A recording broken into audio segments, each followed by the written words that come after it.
Kalau sekarang anak muda mati tawuran. Apa sih yang dia perjuangkan sehingga harus mengorbankan nyawanya? La syai'. Mati gara-gara nonton bola. Rasulullah SAW mengatakan, khairun nas qarni. Thumma alladhina yalunahum, thumma alladhina yalunahum. Sebaik-baiknya generasi adalah generasiku.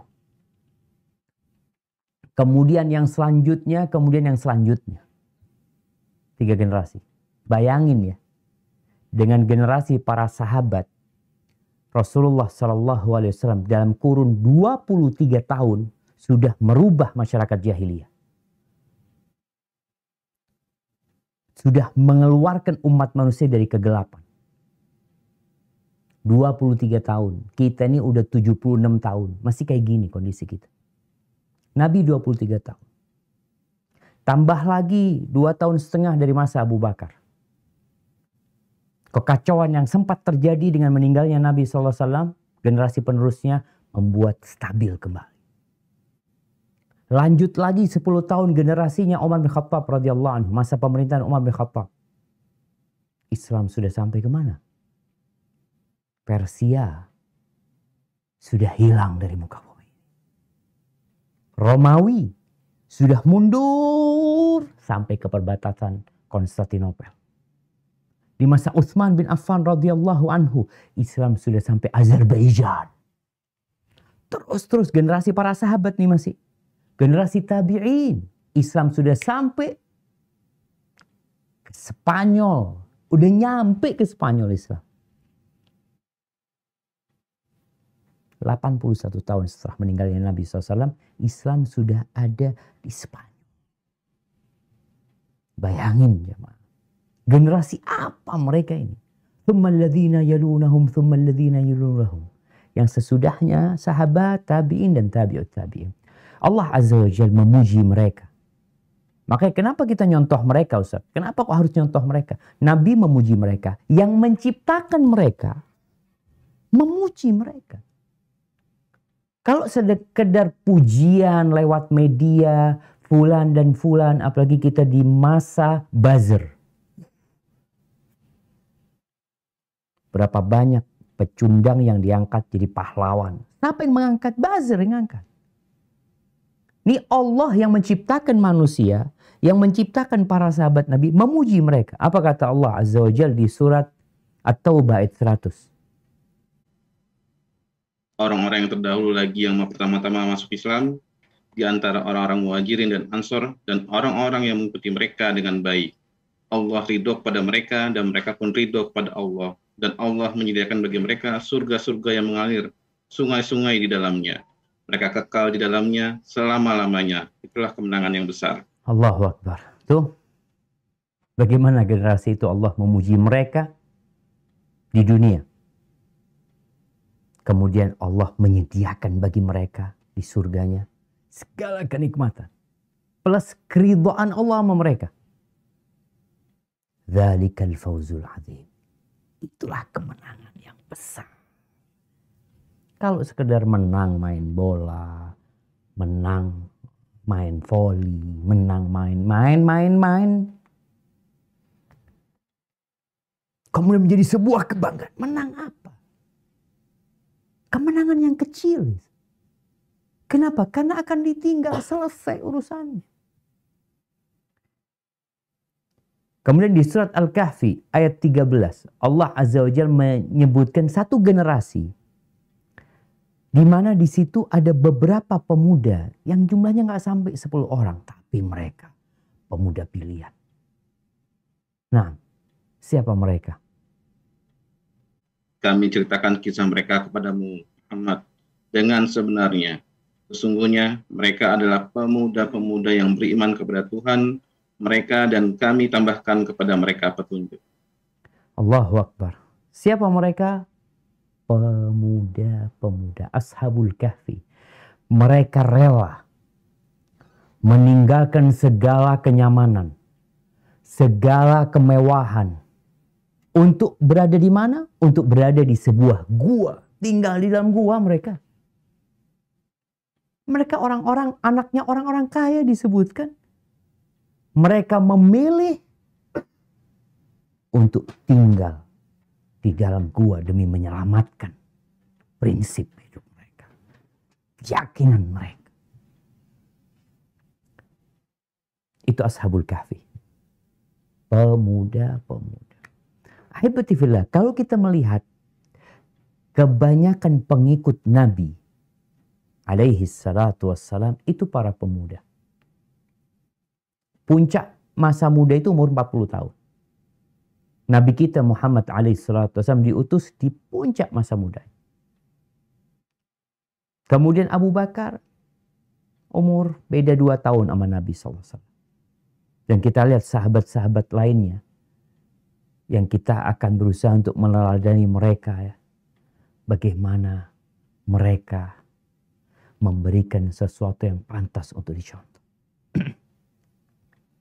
Yang pertama yang akan kita angkat sebagai contoh adalah Ali bin Abi Thalib radhiyallahu ta'ala anhu. Kita tahu kedudukan Ali bin Abi Thalib. Beliau adalah anak paman Nabi SAW. Ketika beliau masuk Islam, umur beliau kira-kira 10 tahun.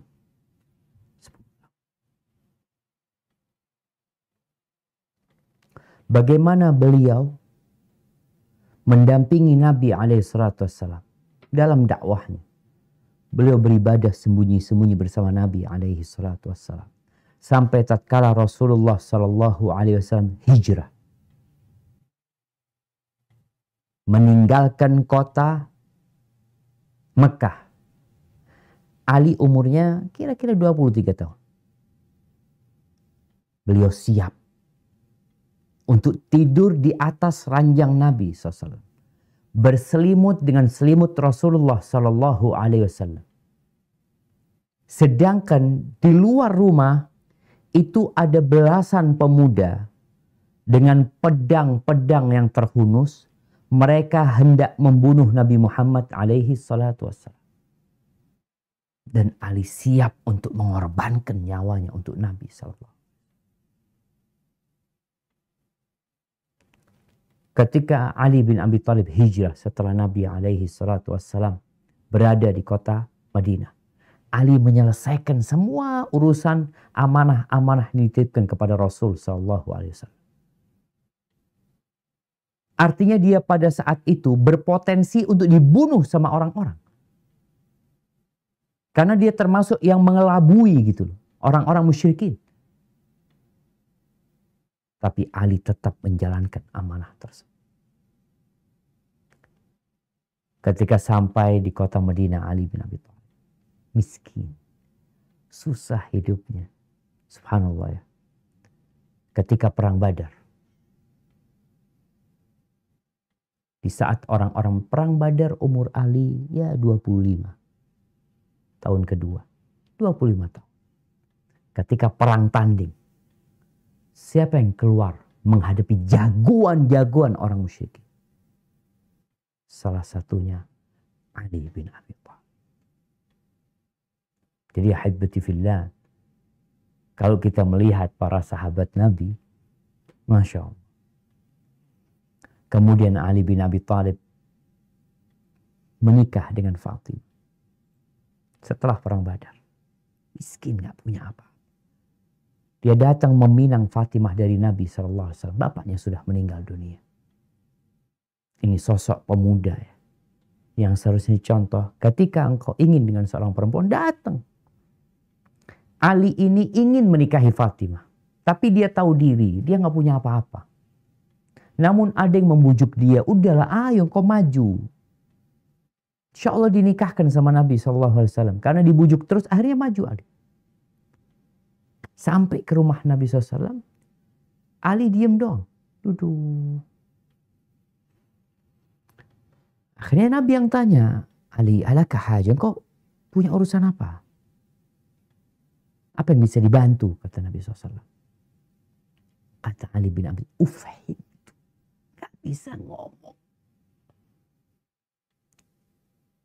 Lalu Nabi mengatakan kepada Ali bin Abi Thalib, la'allaka takhtubu Fatimah sallallahu alaihi wasallam. Mungkin engkau melamar Fatimah. Kata Ali, "Na'am ya Rasul." Iya.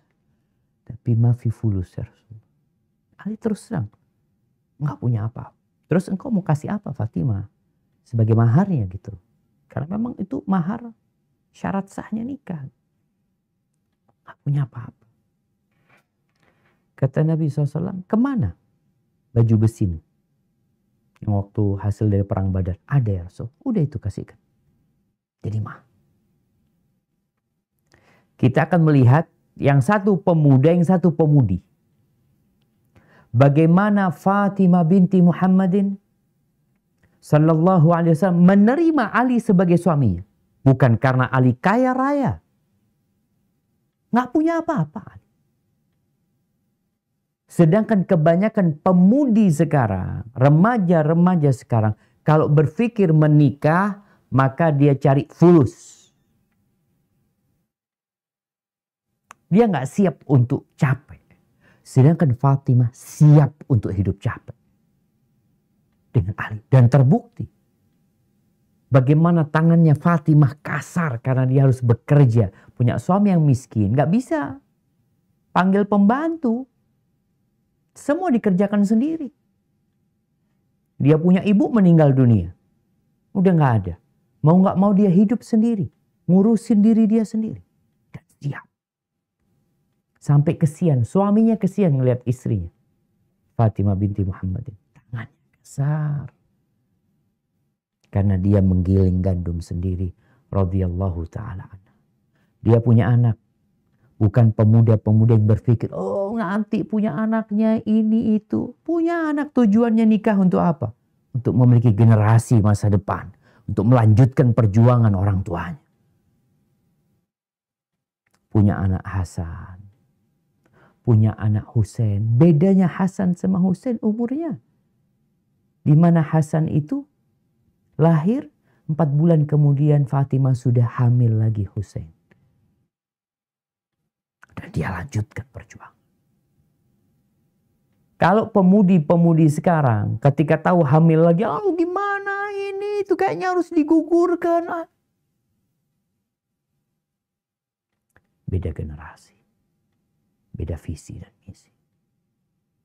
Ketika perang Khandaq, ada jagoannya orang-orang musyrikin. Amr bin Wud. Amr ini sejak perang Uhud kalau nggak salah, atau perang Badar. Anda lupa, dia bersumpah tidak akan mandi sampai dia membunuh Nabi Muhammad SAW. Sumpahnya dia bernadar. Dan gagal. Sama Ali dihadapi, mati. Hadza Ali bin Abi Thalib. Dan ketika beliau menjadi khalifah, beliau menjadi khalifah yang benar-benar mapan, matang. Radhiyallahu ta'ala. Karena masa mudanya semua isinya positif gitu. Dan kita tahu di antara 7 golongan yang akan mendapatkan naungan dari Allah SWT, wa syabun nasya'a fi ibadatillah. Pemuda yang tumbuh besar beribadah kepada Allah Azza wa Jalla. Salah satunya ini Ali bin Abi Thalib. Kemudian Abdullah bin Umar bin Khattab. Kita akan bicarakan Abdullah bin Umar bin Khattab. Dia dilahirkan 10 tahun sebelum hijrahnya Nabi SAW. Jadi dia hijrah sama bapaknya. Umar bin Khattab. Radhiyallahu anhuma. Ya, bapaknya, siapa yang gak kenal sama bapaknya Abdullah bin Umar. Dia mendapatkan karakter-karakter tegas, kuat. Ketika perang Badar, dia mau ikut perang. Umurnya 12 tahun, mau ikut perang. Ditolak sama Nabi SAW. Ketika perang Uhud, daftar lagi dia. Pendaftaran. Orang-orang yang mau ikut perang. Sekarang pendaftaran apa? Pendaftaran main bola, pendaftaran Ini daftar mau perang. Subhanallah. Sebenarnya dia sudah ikut. Jadi ketika perang Uhud, Nabi SAW berhenti di tengah jalan untuk menseleksi para sahabat yang ikut perang.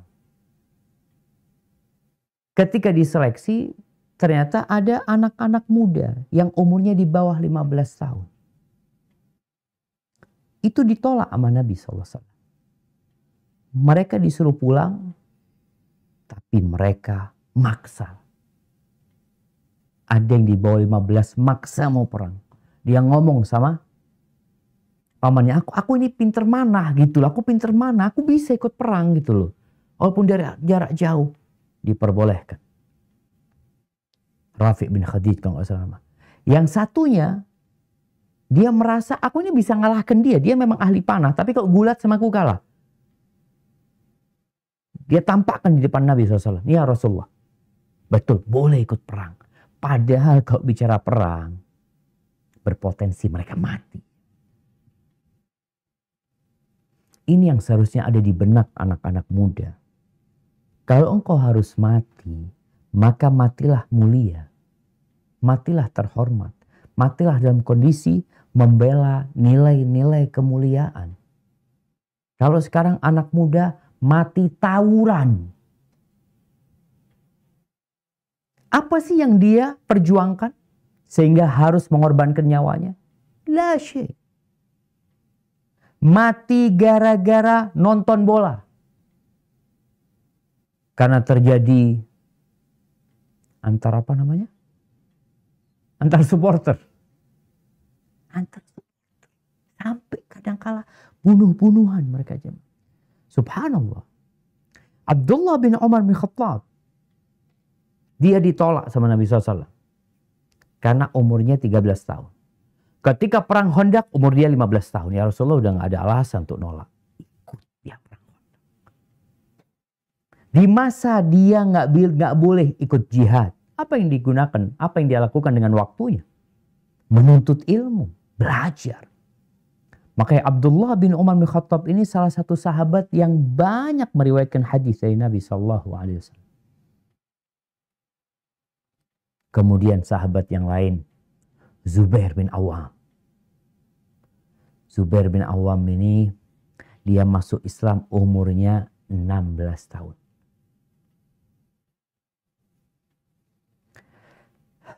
Subhanallah. Dia awal sahabat yang menghunuskan pedangnya